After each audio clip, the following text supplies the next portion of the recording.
Happy birthday to you. Ayun, good day mga par. Today is November 15, 2023. Ngayon ay kaarawan ng aming mahal na lola. Ika-69 birthday niya ngayon, araw na to. Tara, samahan nyo kaming i-celebrate ang birthday ng aking lola ngayong araw na to. Si lola nga pala mga par ay napakasaya kahit wala ng asawa. Namatay na kasi ang asawa niya, si Tatang Ingo. Namatay si Tatang Ingo nung kasagsagan ng pandemic dahil sa sakit na pneumonia. Pero bago ang lahat, ipagpre-pray ni Mrs. si lola.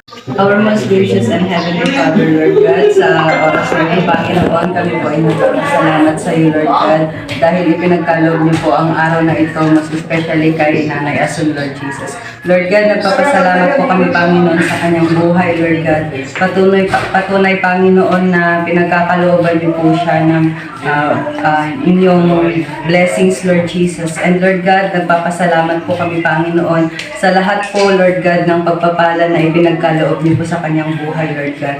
Lord, sa oras na ito, as she stepped out for another journey of her life, Lord God, hinihiling po namin, Panginoon, na ikaw nga po, Panginoon, ang siyang mag-guide, Lord Jesus, sa kanyang buhay.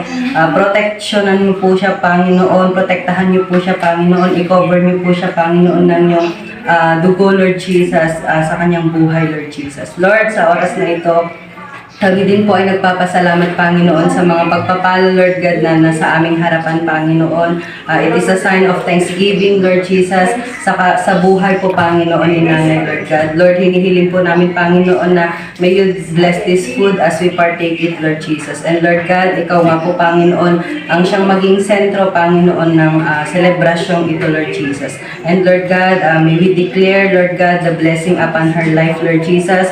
More favor, Lord God, more blessing will come upon her life, Lord Jesus. And Lord God, we thank you for everything, and we bring back to you all the glory, honor, and highest adoration.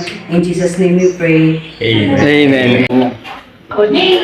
Yon, happy birthday to you. At ayun mga par, back tayo kay Nanay Ason. Si Nanay Ason nga pala mga par ay balo na. Syempre wala na si Tatang eh. Ipapaasawa ko pa sana sa foreigner eh. Kaso ayaw niya. Si Tatang Ingo lang daw ang gusto niya. Oh baka Nanay Ason yan. At ayun nga mga par, happy birthday sa aking lola. At more birthday to come. Syempre, stay healthy and stay pretty. Yee! God bless you, Nanay Ason. At ayun nga mga para, kitang-kita namin sa kanyang mukha na napakasaya niya dahil madami kaming apo niya na nagpunta dito. Ganun na din sa mga anak niya at sa mga asawa ng anak niya. Ang saya nun par no, yung nakikita mo yung lola mo na masaya dahil birthday niya at nandyan kayo. Kaya kayo mga para no, pahalagaan nyo yung lola nyo habang nabubuhay pa. So ayun, busog na busog ang lahat ng pumunta sa birthday ng lola ko.